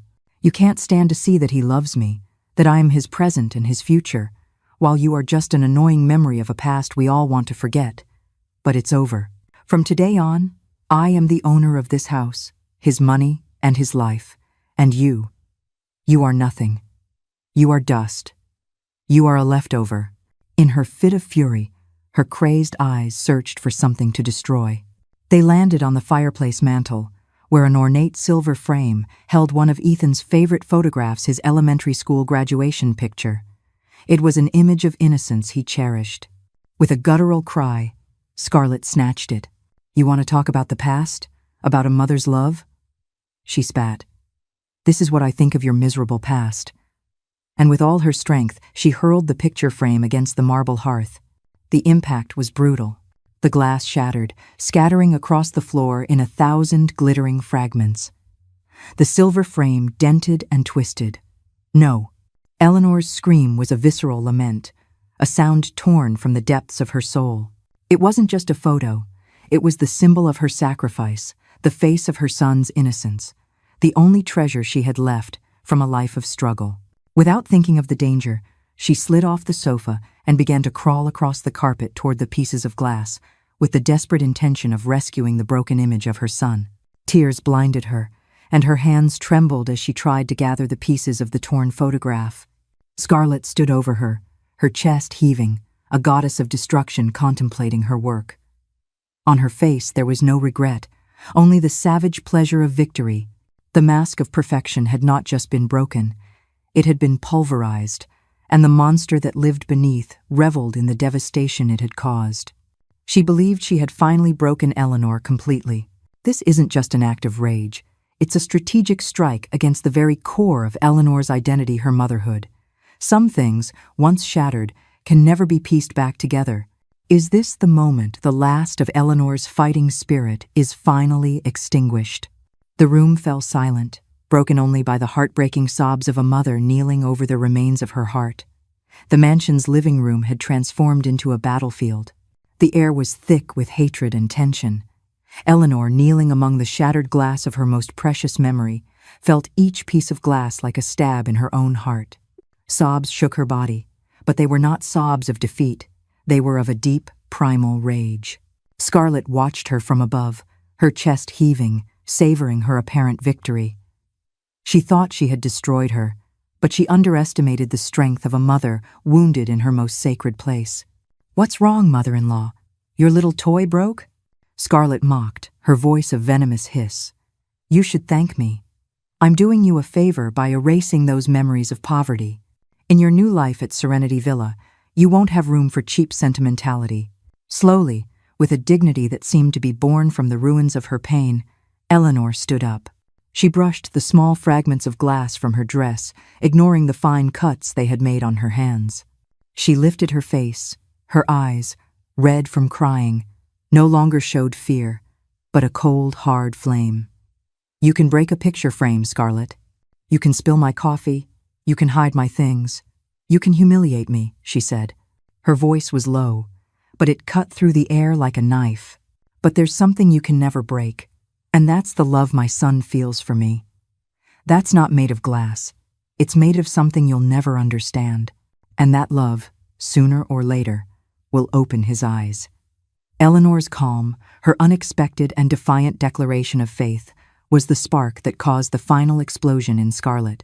That this woman, whom she believed crushed and defeated, dared to speak to her of love, that she dared to imply that she, Scarlett, could lose, was an intolerable insult. "Shut your mouth, you stupid old woman," she roared, her face contorting into a mask of fury. "Ethan's love is mine. I won it. And you are nothing but a nuisance, an old piece of furniture in the way of my new house." In her rage, Scarlett began to act irrationally. She saw a small wooden stool, a footstool Eleanor sometimes used to rest her feet. She grabbed it and threw it against a wall, where it hit with a dull thud. "This is how I get rid of old furniture," she screamed, out of her mind. Then her crazed gaze fell on Eleanor. A perverse and cruel idea crossed her mind. Her anger transformed into a sinister calm, much more terrifying than her screams. "You know what? You're right. I'm getting too upset. I'm tired of fighting," she said, her voice suddenly syrupy and false. "Let's talk like civilized people. Please, sit down." She pointed to another identical stool that was near the fireplace. It was a small, unstable piece, not designed for prolonged use. It was an order, not an invitation. Eleanor looked at her suspiciously, but the exhaustion from the physical and emotional struggle was overcoming her. Maybe if she sat down, if she feigned calm, the storm would pass. With her body aching, she walked slowly and sat on the small stool. Scarlett stood in front of her, looking down at her, a predator savoring her power over her prey. "See? This is how I like it. That you understand your place. How does it feel when I tell you to sit? To speak when I give you permission? Now you understand, right? You're not the Queen Mother. You're a visitor, just another object in this house that I will decorate to my liking. And honestly, mother-in-law, you don't match my furniture. You're a nuisance that I will very soon throw in the trash." During the previous struggle, Eleanor's cell phone, the one containing the recording, had partially slipped out of her apron pocket, remaining dangerously in sight. Neither of them had noticed. Scarlett took a step back as if admiring the scene. Eleanor seated, submissive, she standing, victorious. But it wasn't enough. She needed a final act, a gesture of domination so absolute and cruel that it would mark her victory forever. "Do you know what bothers me most about you?" she continued, her voice dropping to a whisper laced with venom. "Your air of moral superiority. That face of a saintly, self-sacrificing little mother makes me nauseous. You think because you gave birth to him, you have some right over him? But children are not their mother's property. They are trophies won by the smartest women. And I, dear Eleanor, am much smarter than you." And then, in an act of pure, gratuitous evil, an act that would forever define the kind of monster she was, Scarlett lifted her foot, shod in a stiletto heel, and with a quick, precise movement, kicked one of the legs of the fragile stool, where Eleanor was sitting with all her might. It all happened in a fraction of a second. The sound of cracking wood, Eleanor's choked cry of surprise, the feeling of emptiness as she lost her support. The stool tipped over, and she fell sideways with her full weight onto the hard, cold marble floor. The blow was brutal. A sharp, blinding pain shot through her hip and side, the impact stealing her breath and making her vision swim with dark spots. She lay on the floor, momentarily stunned and gasping for air. The world shrunk to a swirl of pain, but through it, she was acutely aware of Scarlett standing over her. She saw, as if through a tunnel, Scarlett's expensive shoes inches from her face. She heard, in the distance, the satisfied and cruel laughter of her tormentor. Every fiber of her being screamed, but no sound came from her mouth.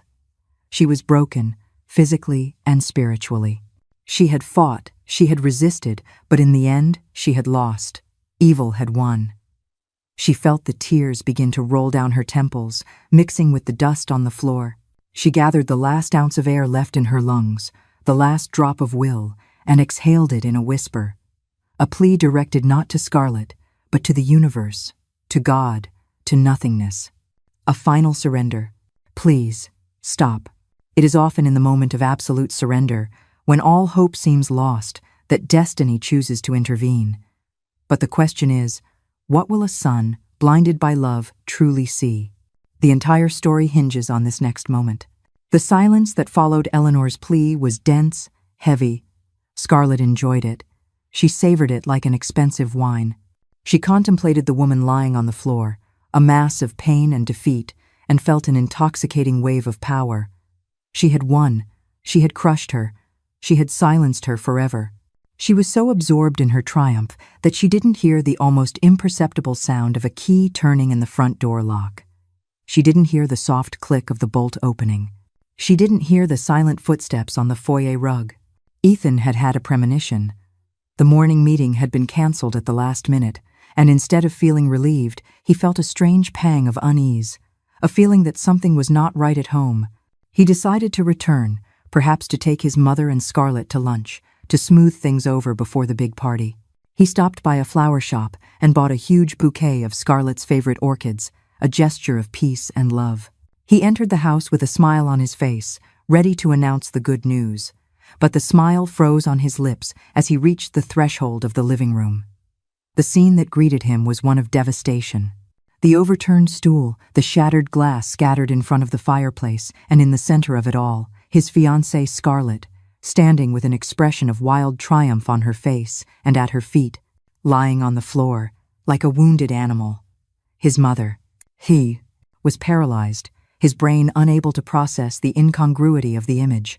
It was then that he heard the whisper, a thread of a voice so weak it was almost carried away by the wind, but to him it sounded like thunder. Please, stop.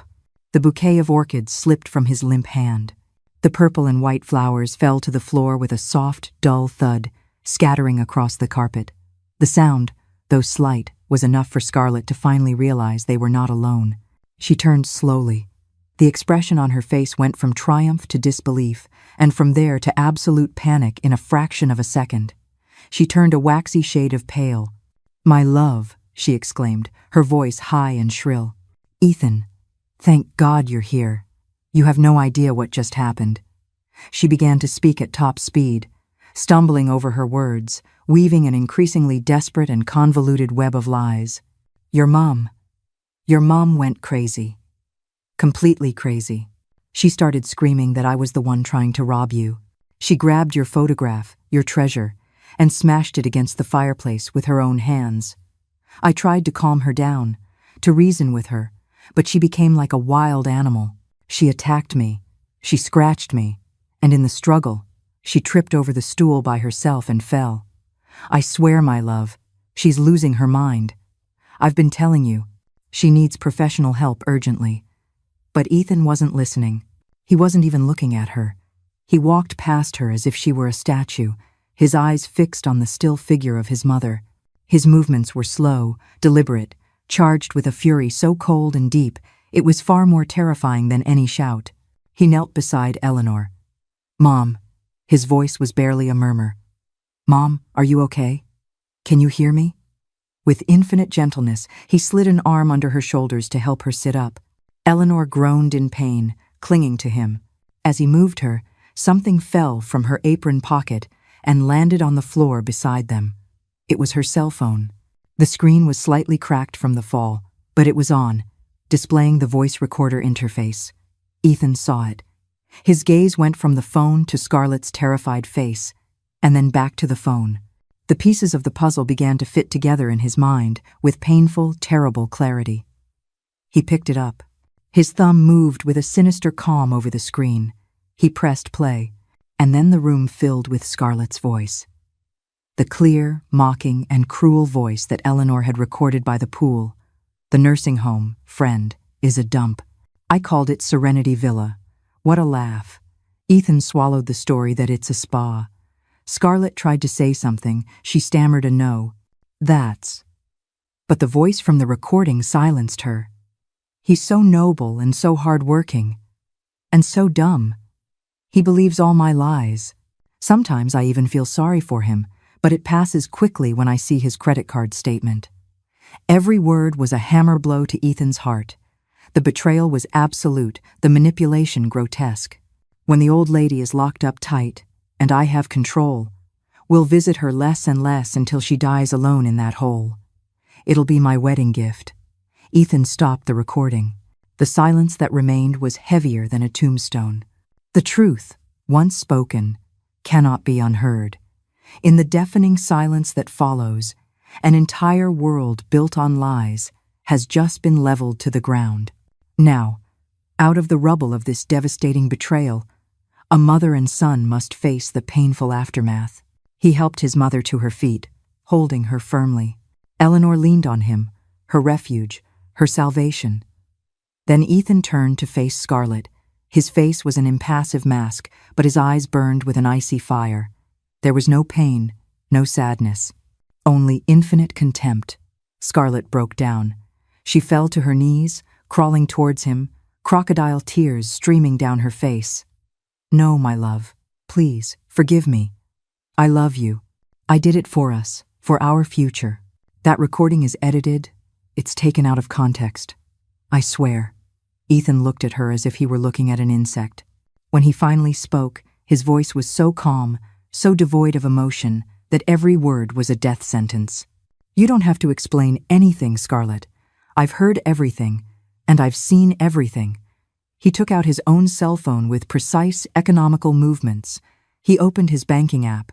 "This credit card," he said, showing her the screen. "Cancelled.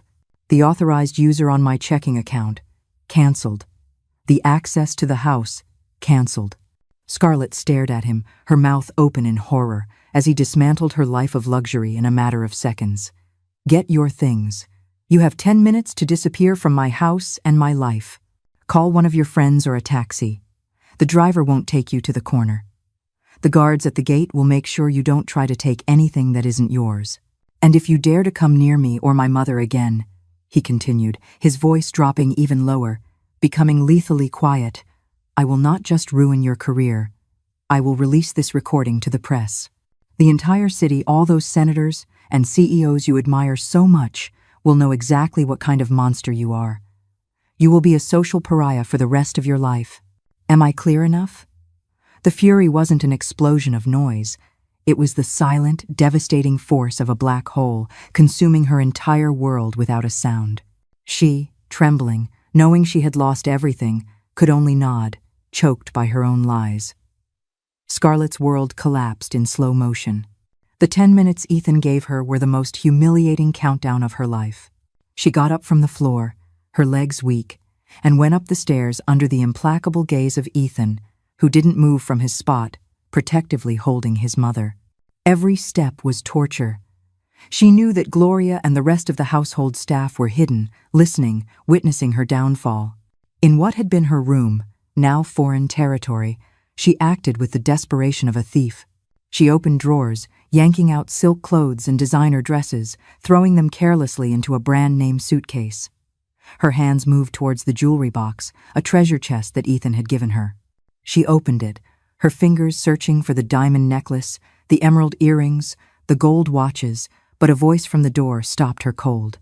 "None of that belongs to you, Scarlett." Ethan stood in the doorway, his face a mask of ice. "Those jewels were gifts. They're mine," she shrieked, clutching the jewelry box. "They were gifts for a woman I loved. That woman never existed. She was a lie. The gifts, therefore, are null and void. Leave it." His tone brooked no argument. With a sob of rage, Scarlett dropped the jewelry box as if it were burning.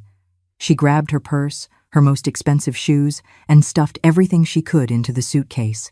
It was a pathetic scene. The deposed queen, fleeing her palace with the few trinkets she could carry. She took out her cell phone to call her friend Chloe.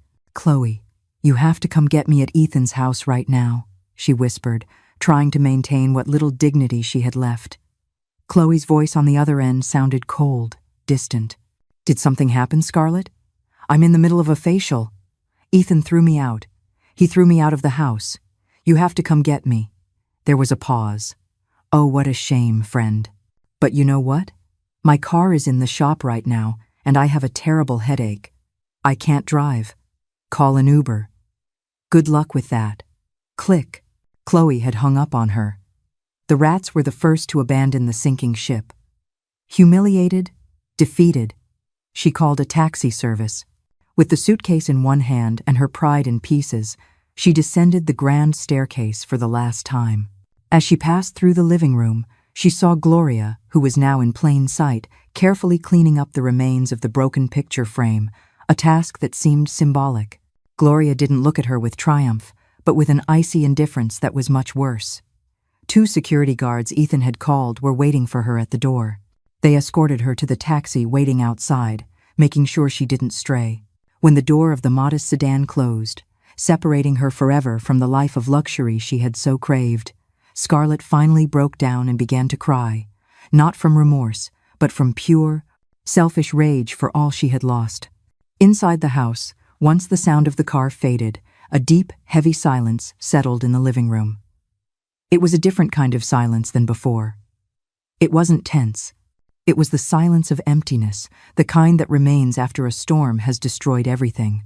Ethan was still standing, looking at the door through which Scarlett had disappeared. His face, previously hard and furious, began to crumble. The adrenaline of the confrontation dissipated, leaving behind the raw pain of betrayal and overwhelming guilt. He looked at his mother, who was watching him with infinite sadness. He looked at her bruised hands, the bruise on her arm that he had ignored, the weariness in her eyes that he had refused to see. He looked at the remains of his photograph on the floor, and the dam of his self-control finally broke. He didn't kneel. He collapsed. His knees gave way, and he fell to the floor in front of his mother and began to sob. They weren't silent tears. They were wrenching, guttural sobs that came from the depths of a broken soul. He rested his head on his mother's knees, like a small child seeking comfort after a nightmare. "Forgive me," he managed to say between gasps. "Forgive me, Mom. Please, forgive me. I was blind, I was deaf, I was an idiot. You were screaming for help, and I didn't listen to you. I left you alone with that monster. I defended her. I put her before you. I failed you, Mom. I failed you in every way. I'm the worst son in the world."